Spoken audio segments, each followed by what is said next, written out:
साथियों नमस्कार, मैं महेंद्र सिंह लोधी, ओबीसी महासभा राष्ट्रीय कोर कमेटी सदस्य। आप सभी को गुड मॉर्निंग। साथियों, आप देख रहे होंगे पूरे देश के अंदर जो आज माहौल तैयार किया जा रहा है। मैं कल लोकसभा की जो प्रोसेस है उसको देख रहा था, तो मैंने देखा कि इतना लोकतंत्र को कमजोर किया जा रहा है कि एक मीनाक्षी लेखी हैं जो लोकसभा सांसद हैं, वो खुले तौर पे बोल रही हैं कि चुप रहो नहीं तो ईडी तुम्हारे घर भी भेज दी जाएगी। और ये बात कोई मतलब ऐसे अगर किसी रैली में की गई होती तो बात अलग थी। यह बात लोकसभा की कार्रवाई के बीच कही गई कि चुप रहो नहीं तो आपके घर भी ईडी भेज दी जाएगी। एक तो ये लोकतंत्र मर रहा है इस देश का, ये आप समझिए। दूसरा, जो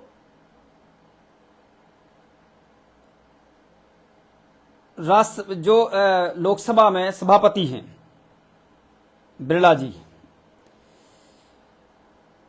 उन्होंने कहा, मतलब जब एक प्रस्ताव रखा गया कि उसमें क्या हुआ था कि लोकसभा की कार्रवाई चल रही थी और जो दिल्ली का बिल है उसको लाया गया था, तो जो आप पार्टी के सांसद थे उन्होंने उस बिल को फाड़ा कि भाई हम इस बिल को सपोर्ट नहीं कर सकते या ये बिल हमारे खिलाफ है, तो उनको फाड़ फाड़ के फेंका गया। एक विरोध था और ऐसा कई बार हुआ है, आप देखेंगे प्रोसेस में कई बार फाड़ फाड़ के फेंका गया। तो मोहन बिरला जो बिरला जी हैं, उन्होंने खुद सभापति जी ने बोला कि आप क्यों नहीं इनके खिलाफ प्रस्ताव लेके आते हैं। आप सोचिए लोकतंत्र की हत्या देखो कैसे हो रही है कि मतलब जो व्यक्ति को निर्णय लेना है वही व्यक्ति कह रहा है कि आप लोग प्रस्ताव लाइए हमारे पास। ये छोटी छोटी बातें नहीं, आप समझो कि मतलब एक सभापति ही कह रहा है, जबकि सभापति को ऐसा नहीं कहना चाहिए। ये तो जो बीजेपी के प्रमुख नेता हैं जो सामने बैठे हैं, वो कार्यवाही में शामिल हैं, उनको बोलना चाहिए कि सभापति जी ये बिल को फाड़ रहे हैं, तो कहीं ना कहीं इनको सस्पेंशन होना चाहिए यहां पे। तब वो जो सभापति है, तब सभापति जी को कहना चाहिए कि आपके प्रस्ताव को देखा जाएगा। लेकिन सभापति ही कह रहा है कि प्रस्ताव लाओ आप लोग, इससे सांसद को बाहर कर देते हैं। पंजाब के सांसद हैं, आपको बताएं। अब आप सोचो कि क्या कहां से कहां जा रहा है इस देश हमारा। मतलब लोकसभा की कार्रवाई के बीच कुछ ऐसी चीजें घट रही हैं जो कि हम जैसे, देखिए अपन आप सब जानते हैं, अपन लोग कोई किसी को सांसद विधायक ज्यादा बना नहीं सकते है ना, और अपनी बड़ी बड़ी बातें नहीं कर सकते कि भैया हम ये कर देंगे वो कर देंगे।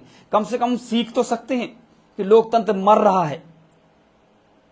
आप सोचिए, मणिपुर की घटना को मतलब कमजोर करने के लिए हरियाणा में इतना बड़ा बवाल खड़ा कर दिया बीजेपी आरएसएस के लोगों ने। आप सोचो, सबको पता है ये बीजेपी रोक सकती थी। मौनी मानेश्वर और बजरंगी कौन है वो व्यक्ति, उनके वीडियो आ रहे थे लगातार। मौनी मानेश्वर ने बिल्कुल भड़काऊ तरीके से बोला भी था, सब जानते हैं, लेकिन बीजेपी या उसकी सरकार ने एक रत्ती कोई कदम नहीं उठाया। जबकि जो वहां पे थाना है जहां पे ये घटना घटी है, उनको पुलिस वालों को तक को पता नहीं है कि हरियाणा में इस तरीके की कुछ घटना के इनपुट हमें दिए गए हैं।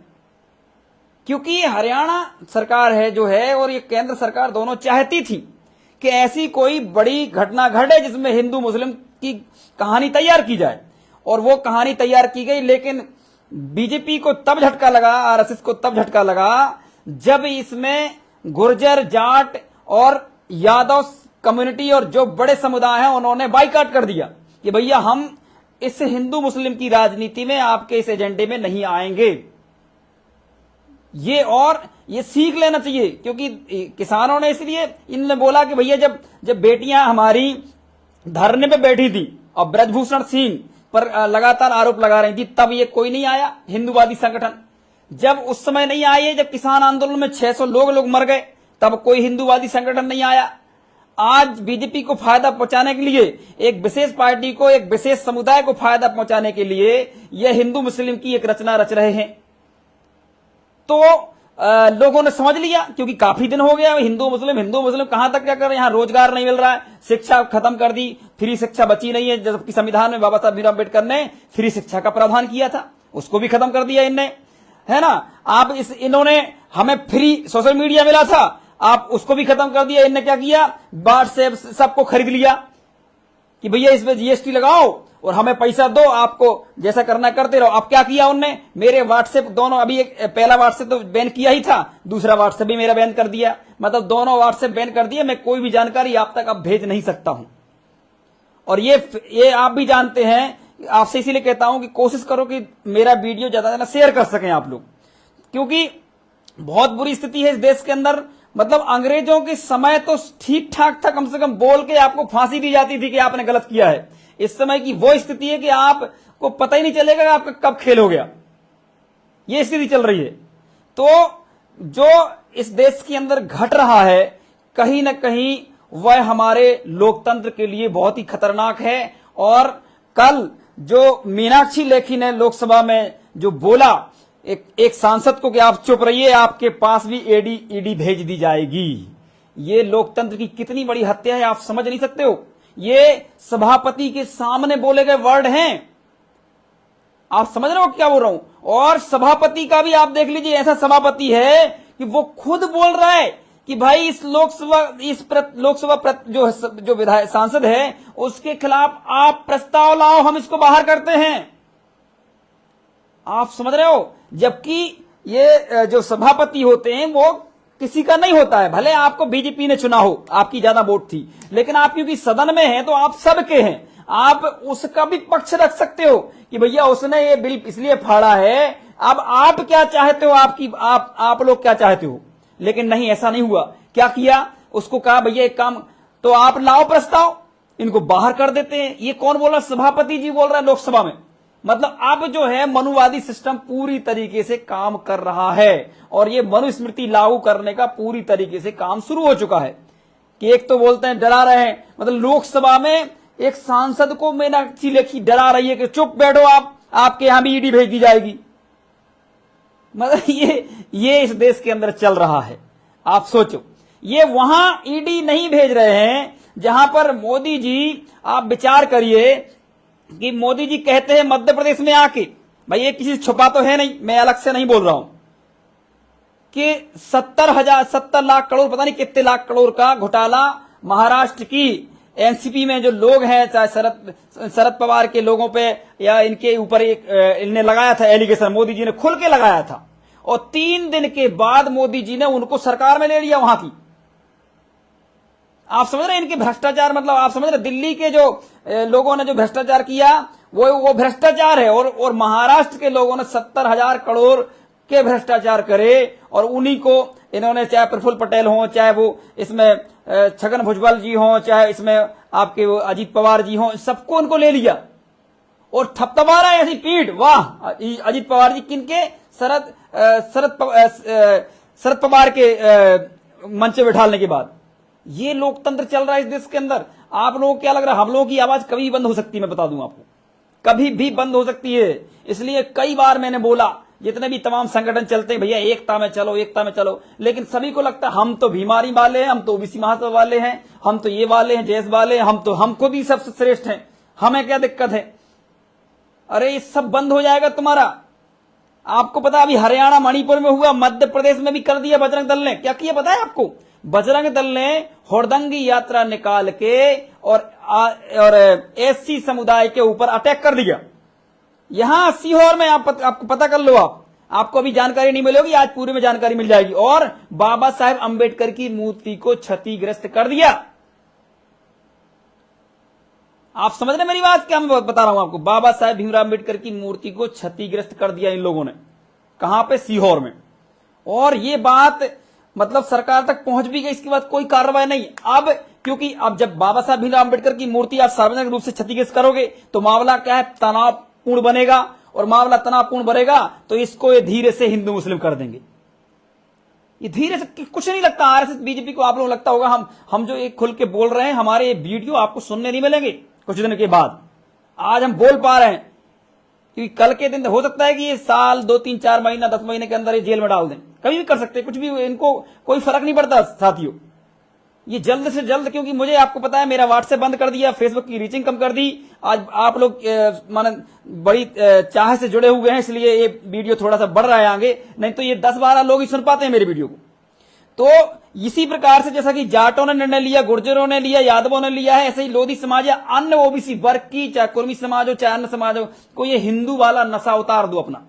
आप अपना नशे में ओबीसी वर्ग, ओबीसी एकता, बहुजन एकता का नशा तैयार कीजिए, जो कि ज्योतिबा फुले साहू जी महाराज, छत्रपति साहू जी महाराज जी और अब आपके बाबा साहब भीमराव अंबेडकर, कबीर पेरियार से लेके अवंतीबाई हृदय साहब लोधी से लेके आपके जितने भी महापुरुष गुरु हुए हैं, इनका जो एक एजेंडा था बहुजन एकता और आपके हक अधिकारों के लिए लड़ना, वो चीज आप अपने दिमाग में उतार लीजिए। नहीं तो मैं रियल बता रहा हूं, ये बातें आपको सुनने नहीं मिलेंगी लास्ट, मतलब क्योंकि देखिए मेरे को मेरे एक दिन में मेरे पास कम से कम 50 एलआईवी के फोन आते हैं। साथियों आप लोग लगे क्या बोल रहे हैं आप, 50 तो मेरे पास लोगों के फोन नहीं आते जितने एलआईवी के फोन आते हैं।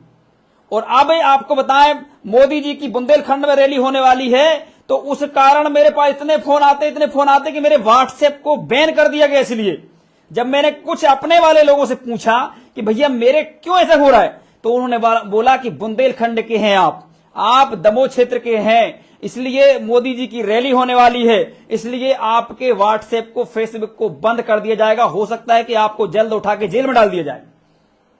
ये तैयारी चल रही है साथियों, इसलिए मैं कह रहा हूं आप लोग इस वीडियो को शेयर करें।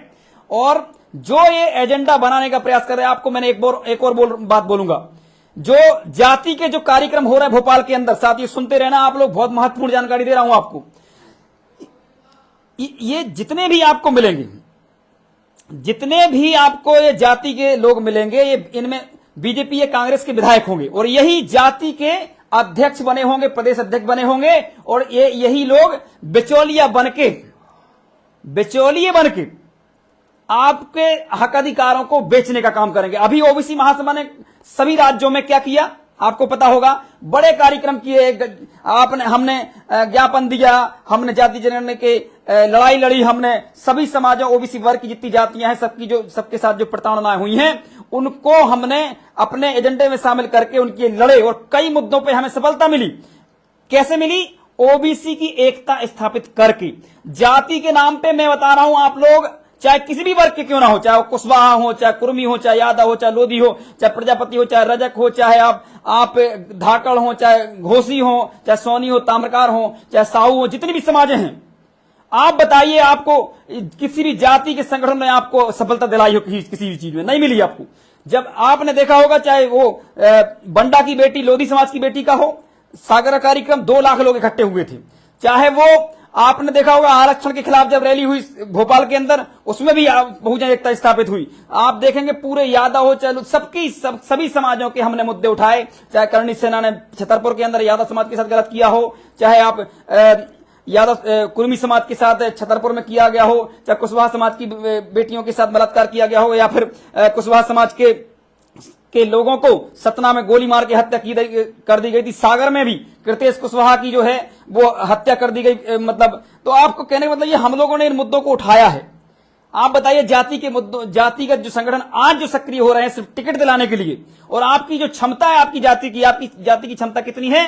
आपकी जाति अगर मान लो 10% है तो मध्य प्रदेश के अंदर आपको 24 टिकट मिलना चाहिए लगभग, लेकिन आपकी 10% संख्या जो कुशवाहा की है, लोधी कहते हैं अपने आप 12% है, मीडिया भी कहती है, तो इनको लगभग 26 टिकट मिलना चाहिए, लेकिन 26 की जगह 6 ही टिकट मिलती है। इसमें भी खुश हैं ये दलाल लोग बिचौलिए, और बड़े बड़े कार्यक्रम कर रहे हैं और लोगों को क्या बता रहे हैं कि हम तुम्हें टिकट दिलाएंगे। अरे साथियों, जो लोग ये कार्यक्रम करवाते हैं ना, वो लोग हमारे पास आ रहे हैं कि हम टिकट, हमें महेंद्र भैया थोड़ा सपोर्ट कर दो।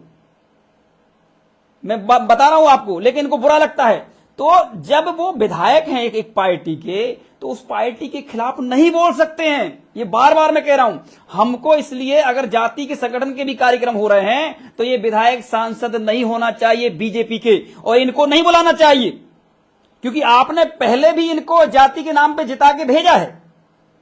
लेकिन जाति के नाम पे जिता के भी इनने जाति का काम नहीं किया है, आप सब जानते हैं। अगर जाति के नाम पे किया होगा तो मैं अपनी जाति के लोधी समाज की बात करूंगा, लोधी समाज की बात करूंगा आपको, तो आप बुरा मत मानना कि लोधी समाज के लोग, बुरा मत मानना आप लोग भी कि ऐसा क्यों बोलते हो आप अपनी जात के होके भी, क्योंकि हमें बोलना पड़ेगा। जब हम लोगों ने रात दिन मेहनत करी और एक एजेंडा स्थापित किया कि जाति की जनगणना होना चाहिए, आज अगर 13% होल्ड हैं तो उसमें यादव, लोधी, कुर्मी, काची, कुशवाहा, प्रजापति, रजक, साहू, जितनी भी समाज है पिछड़ा वर्ग की, सभी जातियों के 13% बच्चों को होल्ड करके रखा। जो पेपर दे के चयनित होके एक छोटी नौकरी को बड़ी नौकरी ज्वाइन करने के लिए मैंने अपने डॉक्यूमेंट तैयार करके घर बैठ गया कि मेरी ज्वाइनिंग होगी, और सरकार ने होल्ड कर दिया आपका आरक्षण। 13% आरक्षण को होल्ड करके सिर्फ 14% आरक्षण दिया। और आपके अगर शिवराज सिंह चौहान कहते हैं बार बार मैंने 1 लाख नौकरी दे रहा हूं, 1 लाख अगर नौकरी दे रहे हैं तो आप विचार करिए कि 13,000 पिछड़ा वर्ग के बच्चों का गला घोंट रही है बीजेपी की सरकार। 13,000, आप सोचिए 13,000 बच्चों को, जिसमें किसी किसी की पेमेंट 50,000 भी है, किसी की 40,000 भी है, किसी की 30,000 भी है। आप क्या कहते हो? आप लोगों को लगता है हम लोग रात दिन क्यों ये मेहनत कर रहे हैं? आप विचार करिए कि 13,000 बच्चों के ओबीसी वर्ग के बच्चों का भविष्य कहां अधर में डूब रहा है। क्या कोई जाति के संगठन जो कार्यक्रम कर रहा है क्या बोल रहे हैं क्या कि 13% होल्ड हटाइए? शिवराज सिंह जी 13% होल्ड हटाइए, नरोत्तम मिश्रा, बीडी शर्मा जी बोल रहे हैं क्या? कोई बताइए मुझे आप। कोई जाति के संगठन नहीं बोल रहा है। जब मैंने ये लोधी समाज के लोगों को एडवाइस दिया कि आप कार्यक्रम करिए, अच्छी बात है, कोई दिक्कत नहीं है, लेकिन आप एजेंडे में शामिल करिए ओबीसी आरक्षण, आप जाति के जनगणना शामिल करिए, 13% होल्ड किया गया उसको शामिल करिए। तो ये जाति के दलालों को बुरा लग गया, और बुरा लगा तो क्या है, वो क्या कह रहे हैं हमारे कुछ लोगों से, इसको देखते हैं बाद में। अरे अब मैं गलत नहीं बोलना चाहता हूं, तुम्हारे को बचाने के लिए हम जैसे लोग पैदा हुए, तो हमें क्या देखोगे? लोधी समाज के दलालों, याद रखना, तुम पर जब पिटाई होती है, तुम पर जब पड़ती है ना, तो हम जैसे लोग आते हैं। और वो उदाहरण है प्रीतम सिंह लोधी, जिसको हमने बचाया था। और पूरी कोर कमेटी, प्रदेश के कार्यकारी अध्यक्षों ने, जिला अध्यक्षों ने मुझे बोला था कि महेंद्र भाई गलत स्टेप किया आपने, और गलत स्टेप था मेरा उस समय। उन्होंने बोला था कि उमा भारती किसी न किसी कंडीशन में इसको ले जाएगी, आपके ऊपर बहुत बड़ा एलिगेशन लगेगा पिछड़ा वर्ग का, आप इस व्यक्ति को मत लीजिए उस समय। लेकिन मुझे लगा कि पाखंड के खिलाफ बोले, और फिर बाद में हमने सोचा कि कहीं ना कहीं हो सकता है कि व्यक्ति सुधर जाए, नहीं सुधरा, लेकिन हमने बचाया था। खुल के बोल रहा हूं, जिसको जो लगता है समझे, लेकिन हम लोगों ने बचाया था। वो पूरी ओबीसी महासभा ने बचाया, पूरी ओबीसी महासभा ने पूरे जगह कार्यक्रम रखे और सभी समाजों में जाके प्रीतम भाई जिंदाबाद के नारे लगाए। लेकिन प्रीतम भाई की इतनी हिम्मत नहीं पड़ी कि वो कभी किसी और अन्य समाज के नारों की भी लगा दें, सिर्फ खेलते रहे हम लोगों के साथ में। तो ये हमने उदाहरण बताया कि हम लोगों ने बचाया था। कोई जाति का बताओ, कोई लोधी समाज बता सकता था क्या? या लोधी समाज के नेताओं की वो हिम्मत थी? एक पोस्ट भी नहीं डाल पाए। एक बता दो, एक विधायक जो प्रीतम सिंह के लिए एक पोस्ट डाला हो कि मैं बीजेपी से इस्तीफा दे दूंगा अगर प्रीतम भाई को कुछ हुआ तो, या प्रीतम भाई के खिलाफ अगर बीजेपी कुछ करती है तो। आप लोग जाति के नाम पे इतना बड़ा घमंड पैदा करते हो। मैं बार बार कह रहा हूं, जाति के लोग अच्छे रहो, कोई दिक्कत नहीं है, लेकिन जाति के नाम पे घमंड पैदा मत करो। आप घमंड पैदा करो अपने ओबीसी होने पे, आप घमंड पैदा करो अपने बहुजन होने पे, आप अपने इतिहास को खंगालें। आपके साथ ये प्रताड़ना, ये अत्याचार क्यों हो रहा है? आपके इतिहास को क्यों दबाया जा रहा है? आप इस पर विचार करिए। आप कहीं ना कहीं कुछ चीज छुपी हुई है जो आपको भी पता नहीं है। आपको सिर्फ और सिर्फ ये बता दिया गया है कि इस पेड़ के 4 चक्कर लगा दो, आपका ये काम हो जाएगा। एक अकौआ के पत्ते पे आप दूध चढ़ा दो, ये काम हो जाएगा। तमाम प्रकार के पाखंड फैला के रखे हैं। और लेकिन सच्चाई ये है कि जब तक शिक्षा नहीं आएगी, जब तक आपका लोकतंत्र में आपकी भागीदारी स्थापित नहीं होगी, जब तक आप लोकतंत्र में स्थापित नहीं होंगे सही से, जब तक संविधान लागू नहीं होगा सभी से, जब तक आपको हक हिस्सेदारी नहीं मिलेगी, तब तक आपके साथ प्रताड़नाएं, बलात्कार, अलात्कार दुनिया भर का होता रहेगा।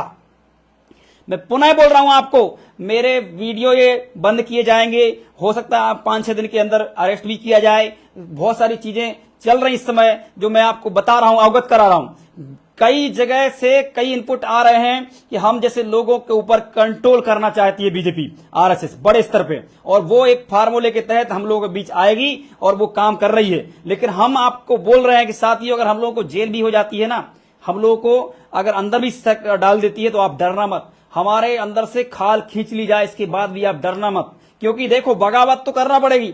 एक महेंद्र सिंह अगर मान लो लड़ रहा है, तो ये मत सोचिए कि महेंद्र सिंह अकेले को लड़ना है, नहीं, आपको भी लड़ना है। आपको लड़ना भी है और आपको डट के मुकाबला भी करना है। हमारी अगर खाल खींची जाए तो चिंता मत करना आप, क्योंकि हमने गलत नहीं किया, हम लोग सही कर रहे हैं। हम लोग अपने समाज की लड़ रहे हैं, अपने वर्ग की लड़ रहे हैं। क्या गलत कर रहे हैं? हमारे 13% होल्ड में 13,000 विद्यार्थी चयनित लोगों को सरकार बैठा के रखिए। क्यों नहीं हम मुद्दा बनाएंगे? क्यों हम मोदी जी के लिए नहीं बोलेंगे कि मोदी जी जो अपने आप को कहते थे कि हम ओबीसी हैं, हमें कांग्रेस के लोग नीच बोलते हैं, आज 10 साल हो गए प्रधानमंत्री बने हुए, एक बार ही बताओ आप पिछड़ा वर्ग का नाम तक लिया हो व्यक्ति ने एक बार भी कि हम पिछड़ा वर्ग से आते हैं और हम पिछड़ा वर्ग की समस्याओं को समझेंगे? क्योंकि आरएसएस जो चला रहा है इनको, मोदी कुछ नहीं है। आप सोचो, कल ही की बात आप सोच लो कि मीनाक्षी लेखी एक विधायक सांसद से बोलती है कि चुप रहिए ना तो आपके यहां ईडी भेज दी जाएगी। अरे इस मीनाक्षी लेखी को तो बाहर कर दे दीजिए, सस्पेंड कर दे देनी चाहिए इसको, जो एक सदन में बोल रही है घमंडी तौर पे, और ये मतलब एक आपको एक विधायक को डरा रही है कि आप अगर बोलोगे तो आपके यहां पे ईडी भेज दी जाएगी। ये आपकी राजनीति चल रही है इस देश के अंदर। और अब जब एंटी इनकम्बेंसी शुरू हो चुकी है मोदी जी की, देखिए आपको लगता होगा बहुत अच्छा, हमें तो पता है कि हमारे हक अधिकार छीने जा रहे हैं, हमारी जाति जनगणना नहीं हो रही है, कोलेजन सिस्टम नहीं हटाया जा रहा है, तो हम तो मोदी के खिलाफ बोलेंगे 100%। जब तक जिंदा है तब तक हमें कोई फर्क नहीं पड़ता कि किसकी सरकार बनती, चाहे बीजेपी की बन जाए, चाहे कांग्रेस की बन जाए, चाहे किसी की बन जाए, लेकिन हमारे मुद्दे यही रहेंगे। हमें कोई मतलब नहीं है कि आप किसकी सरकार बनाती हैं, हमें मतलब हमारे मुद्दों से है। लेकिन मोदी प्रधानमंत्री जी ने एक बार भी जाति जनगणना नहीं कराने का प्रयास किया। पूरे 10 साल बीत गए, निकलने वाली है सरकार, अब जाने वाली है, और मुझे पता है कि ये सरकार नहीं आएगी। आपको ध्यान रखना, ये जो घमंड लोगों में है ना, बीजेपी वालों में, कि कुछ भी कर लो आएगा तो मोदी ही। अरे इस बार जातीय जनगणना का मुद्दा है, इस बार ओबीसी आरक्षण कोलेजन सिस्टम का मुद्दा है, और ये ओबीसी महासभा ने 21 राज्यों में काम करके तैयार किया गया मुद्दा है, किसी पार्टी ने नहीं किया। वैसे तो ओबीसी के नाम की कई पार्टियां हैं, लेकिन आपको पता होगा कोई भी कहीं धरना नहीं देती है। लोगों को बुरा लगेगा, लेकिन जितनी पार्टियां बताइए, चाहे वो कितनी भी पार्टियां, नाम नहीं लेना चाहूंगा, वो पार्टियां कोई जातीय जनगणना के लिए कोई आंदोलन कर रही है क्या? नहीं कर रही। करना चाहिए, लेकिन सिर्फ ओबीसी महासभा और कुछ संगठन काम कर रहे हैं।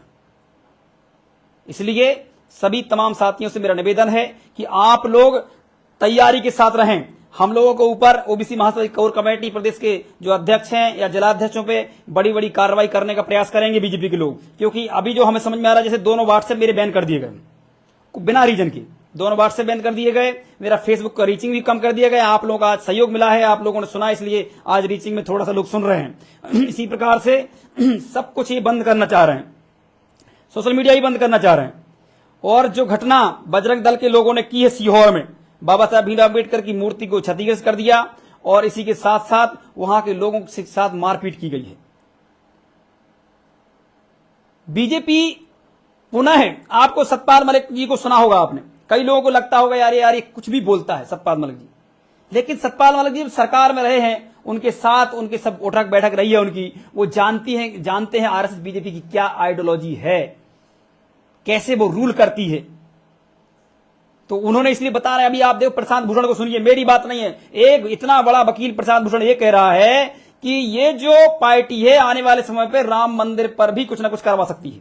ये प्रशांत भूषण जी कह रहे हैं, ये जो बन रहा है उस पर भी कुछ ना कुछ करा सकते हैं, ये हिंदू मुस्लिम कराने का प्रयास करेंगे। मणिपुर हरियाणा जो किया है वो पूरे प्रदेश में इस प्रकार की लहर तैयार करेंगे ताकि हिंदू मुस्लिम का एजेंडा बन जाए और कहें कि देखो आपको मुसलमान से डर है,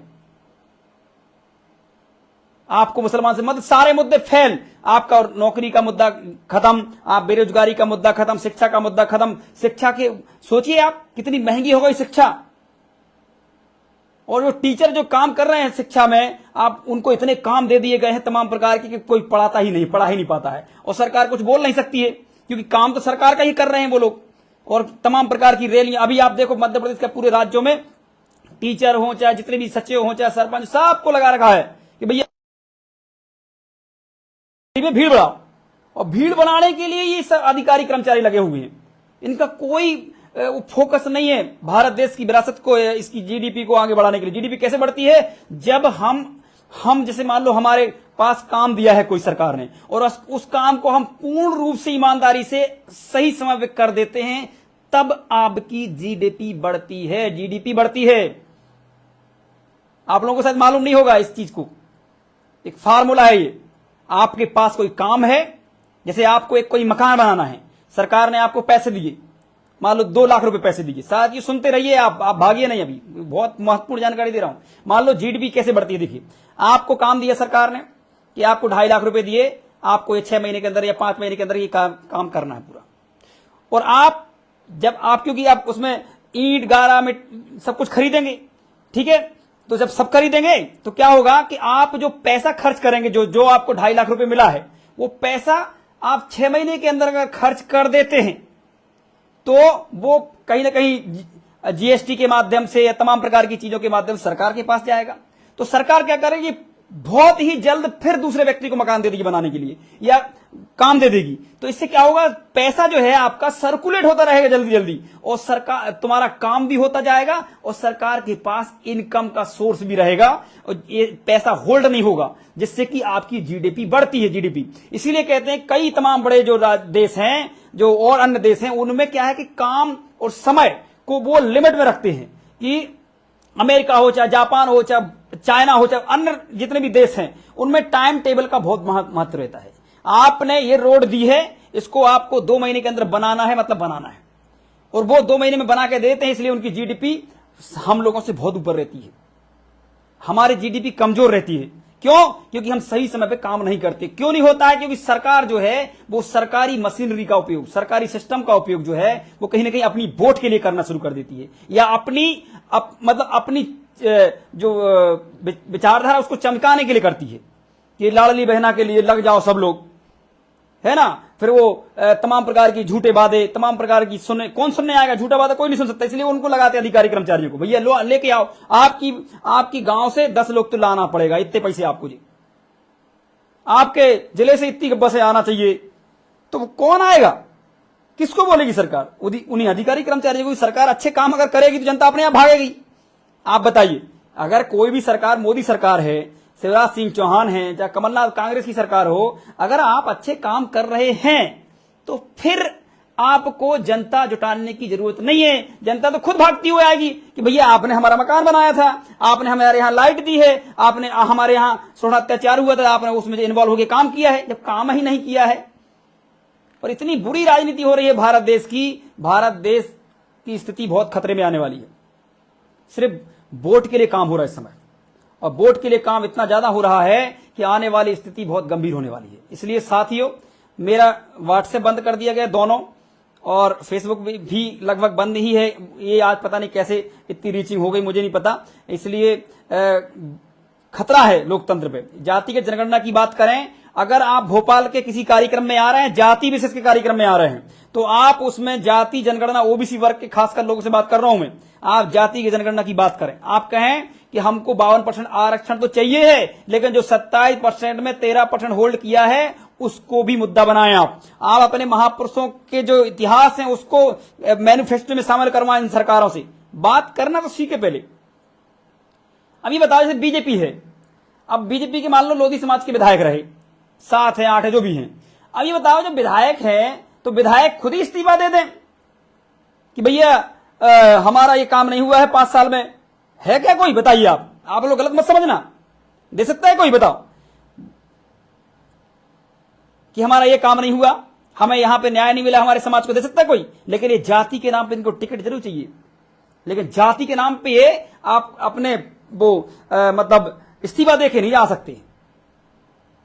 जाति के नाम पे इस्तीफा नहीं दे सकते, लेकिन जाति के नाम पे वोट जरूर चाहिए इनको। जाति के नाम पे कार्यक्रम करेंगे, जाति के लोगों से पैसा ऐंठेंगे, हमें तुम टिकट दिलाएंगे, हम ये करेंगे, वो करेंगे, हम तुम्हारा ये कर देंगे। लेकिन आप बताओ, एक भी मतलब समाज के लोगों से पूछना चाह रहा हूं, जो किसी भी समाज के लोग हो, बताइए एक भी चीज में इन्होंने कभी कोई आंदोलन किया हो?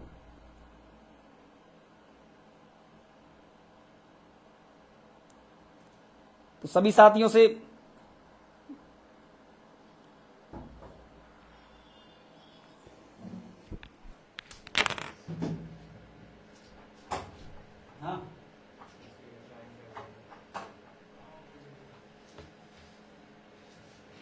आप सभी लोग इन सभी चीजों को लेके गंभीर बने, क्योंकि इस देश के अंदर एक लूटपाट के तहत काम किया जा रहा है।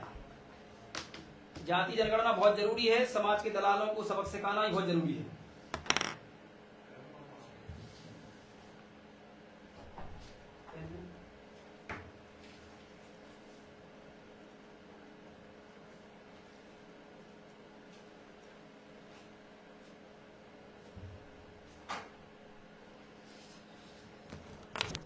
सॉरी साथियों, थोड़ा सा अर्जेंट काम आ गया था इसलिए। तो आप सभी लोग जितने भी जाति के कार्यक्रम हो, मैं किसी भी कार्यक्रम का विरोध नहीं कर रहा हूं, ध्यान रखना इस बात का, मुझे कोई मतलब नहीं है। अगर आप जाति के कार्यक्रम करके आरक्षण लागू करा सकते हैं तो मैं खुद आपके साथ खड़ा हूं, लेकिन जाति के आधार पर आरक्षण होता ही नहीं है, तो आप आरक्षण लागू कैसे करा पाएंगे? आप सिर्फ गुलामी कर सकते हो, भीख मांग सकते हो। हम तो कहते हैं कि कुशवाहा समाज है, अभी कार्यक्रम किया था तो कुशवाहा समाज लगाए बैनर पूरे जिले प्रदेश के अंदर कि अगर बीजेपी इस बार हमारा मुख्यमंत्री नहीं बनाती कुशवाहा समाज का, या कांग्रेस हमारे समाज का मुख्यमंत्री नहीं बनाती है, तो हम इसको वोट नहीं करेंगे। ऐसे ही लोधी समाज लगाए पूरे प्रदेश के अंदर, और उन्हीं नेताओं की फोटो लगाए जो बीजेपी कांग्रेस के हैं, जो आज जो फोटो लगाते हैं ना, तो ऐसे लोधी समाज के लगाए कि हमारे समाज का मुख्यमंत्री नहीं बनाएंगे तो वोट नहीं देंगे हम। बोलना चाहिए, कम से कम लगाना चाहिए, लगाना चाहिए, बताओ। तो ये सब चीजें जो हैं, ये सब दलाली चल रही है और कुछ नहीं है। अपन जैसे मैं बोला हूं तो मुझे लोग बोले हैं कि भैया देख लेंगे चुनाव कार्यक्रमों के बाद या चुनाव के बाद महेंद्र सिंह लोधी को। क्या देखोगे यार, तुम्हें तो बचाने का हम लोग काम करते, तुम हमें क्या देखोगे? और देख लेना भाई, समाज हमारे साथ है, हमें विश्वास है कि हमारे समाज हमारे साथ रहेगा हमेशा। और ये हम यहां वहां बोला, हमसे तो बोलने की हिम्मत नहीं है। हमसे जिस बोलेंगे ना, हम उनके घर पहुंच जाएंगे कि बताओ भाई क्या करना है। 20 अगस्त को भैया हमारा छिंदवाड़ा में कार्यक्रम है, और 16 अगस्त को हमारा पन्ना कार्यक्रम है, 9 अगस्त को हमारा मंडला है विश्व आदिवासी दिवस पर, और इसके बाद जालौन उत्तर प्रदेश में हमारा फूलन देवी जी पर कार्यक्रम है। 4 कार्यक्रम है, और मुख्य रूप से मुझे बुलाया है इसलिए वहां मुझे जाना पड़ेगा। अन्य डेट में जरूर हम आपके यहाँ आएंगे, आप जब बुलाओगे, और हम लगातार प्रयास करेंगे। लेकिन सोशल मीडिया के माध्यम से व्हाट्सएप, ट्विटर मेरे बंद कर दिए गए हैं। ऐसा मत समझना कि मैं एक्टिव कम हो गया हूं। माना कि मेरा व्हाट्सएप का मैसेज नहीं पहुंचेगा आपके पास, लेकिन अन्य लोगों के माध्यम से आप लोग भी थोड़ी सी कमान संभालें। अगर समाज को बचाना चाहते हो, समाज को अधिकार देना चाहते हो, तो आप लोग सोशल मीडिया का उपयोग करिए। हमारी जो बात है, जैसे ये वीडियो है, इसको आप दूर दूर तक पहुंचाने का प्रयास करें। इसको डाउनलोड करके आप अपने यूट्यूब पे डालें, तमाम प्रकार की चीजें कर सकते हैं। डरने की जरूरत नहीं है। आप डरोगे तो ये मान लो कि आप खत्म हो गए, आपका खेल खत्म है, इसलिए लड़ने की जरूरत है। आपको झुंझुना, देखो ये चुनावी बरस है मध्य प्रदेश का, कुछ मध्य प्रदेश के लोगों को मैं एडवाइस करना चाह रहा हूं। जाति के नाम पर आपको आरक्षण नहीं मिलता, बहुत अच्छी बता रहा हूं आपको एक बात। इसके बाद जाति के नाम पर संविधान में कोई व्यवस्था नहीं है आपको, तो आपको वर्ग के नाम पर व्यवस्था है। एक बात और कहूंगा मैं, जैसे कि आप ये देखते हैं, भाई साहब ने एक मैसेज किया है कि ओबीसी के जो संगठन है वो कहीं ना कहीं कांग्रेस को सपोर्ट करते हैं। देखिए क्या होता है, कांग्रेस को सपोर्ट नहीं करते हैं। हमको अपने मुद्दे मनवाने के लिए वर्तमान सरकार से, हमें दबाव बनाने के लिए हमें उन पार्टियों तक जाना पड़ता है। मैं खुद कह रहा हूं कि हम अपने डेलीगेशन को हम कांग्रेस को भेजे थे और भेजेंगे भी, उसमें कोई बुराई नहीं है, क्योंकि विपक्ष में वो पार्टी है तो उसको हमें डेलीगेशन भेजना चाहिए, उसको अपने मुद्दे मनवाना चाहिए। अगर एक पार्टी, प्रेजेंट पार्टी, अगर हमारे मुद्दे नहीं एक्सेप्ट कर रही है तो कम से कम विपक्ष की पार्टी ही एक्सेप्ट कर ले, तो उससे दबाव में आगे हो सकता है कुछ ना कुछ कर ले ये लोग भी। आप समझे कि नहीं समझे? इसलिए आप ये ना समझे कि हम किसी पार्टी के समर्थक हैं, उसका प्रचार कर रहे हैं। नहीं, हमारे मुद्दे हमारे लिए, या हमें, जैसे मान लो कांग्रेस है, अगर मध्य प्रदेश के अंदर कांग्रेस संख्या के अनुपात में पिछड़ा वर्ग को आरक्षण दे, संख्या के अनुपात में विधानसभा में दे, तो हम लोग विचार करेंगे उस समय। लेकिन क्या आपको लगता है कि ऐसा होगा? यह संभव नहीं है। जैसे कि आपको बताऊं, बीजेपी की सरकार यहां पे निपटने वाली है मध्य प्रदेश के अंदर, और नहीं निपटेगी, उसका फार्मूला एक है कि वो संख्या के अनुपात में 130 टिकट दे दे पिछड़ा वर्ग को। वो नहीं देगी, क्यों? क्योंकि बीडी शर्मा यहाँ की प्रदेश अध्यक्ष हैं, और वो आरएसएस की आइडियोलॉजी से आप जानते हैं कि सबसे ज्यादा सवर्णों को टिकट दिए जाते हैं। तो ये सब चीजें हैं, बहुत सारी चीजें जो कुछ फेसबुक के माध्यम से बोलने की जरूरत नहीं है, आप सब जानते हैं। इतना जरूर आप लोग ध्यान रखना, जरा हिंदू मुस्लिम का, इससे दूर रहिए। आपके हमारे बीच में ही मुस्लिम रहता है, हिंदू भी रहते हैं, सब लोग रहते हैं। अगर भाईचारा स्थापित करोगे तो भाईचारा बनेगा, और लड़ना शुरू करोगे तो लड़ाई पैदा होगी। भाई भाई में भी लड़ाई होती है, ये कोई बड़ी बात नहीं है।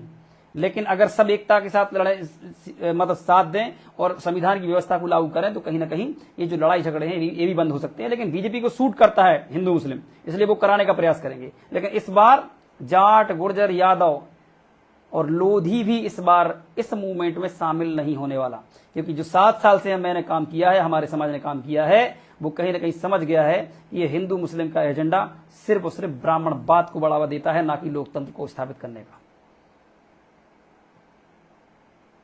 लोकतंत्र स्थापित तब होगा जब जातिगत जनगणना होगी और ओबीसी को संख्या के अनुपात में हिस्सेदारी मिलेगी, तब जाके हर तहसील, हर थाने, हर कलेक्टेट में ओबीसी वर्ग के लोग नियुक्त होंगे और तब हमें न्याय मिलेगा। क्योंकि न्याय मांगने आते हैं ओबीसी वर्ग के लोग, वहां पे है ही नहीं तुम्हारा व्यक्ति, ना थाने में है, ना कलेक्टेट में है, ना तहसील में है, ना स्कूली शिक्षा में है, ना प्राइवेटीकरण में है, ना मीडिया में है, तो तुम्हें कहां का न्याय मिलेगा भाई।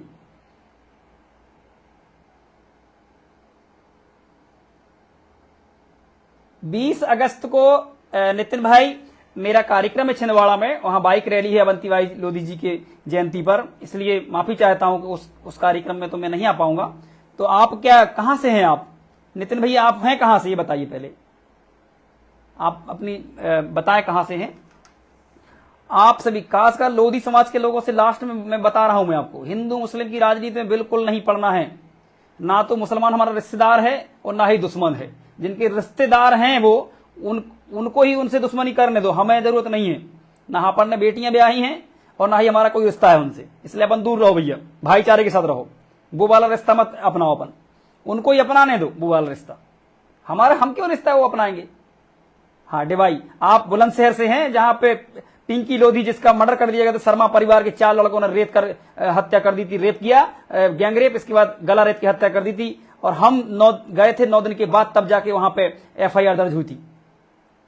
आऊंगा, जरूर आऊंगा बुलंदशहर बहुत जल्दी। बहुत उत्तर प्रदेश के लोग बहुत चाहते हैं, मुझे मालूम है कि बहुत अच्छे लोग हैं, सब चाह रहे हैं।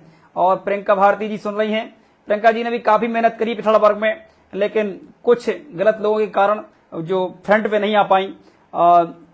इसलिए प्रियंका जी से पुनः कहूंगा कि हमारे साथ जुड़े रहिए, हमारे साथ आइए आप पुनः, हम लोग फिर बड़े स्तर का जो आंदोलन करेंगे। और अभी 10 अगस्त से हमारी यात्रा शुरू होने वाली है, करेरा से शिवपुरी और तमाम जगह से निकलेगी और 21 दिन पूरे ग्वालियर चंबल में यह यात्रा रहेगी।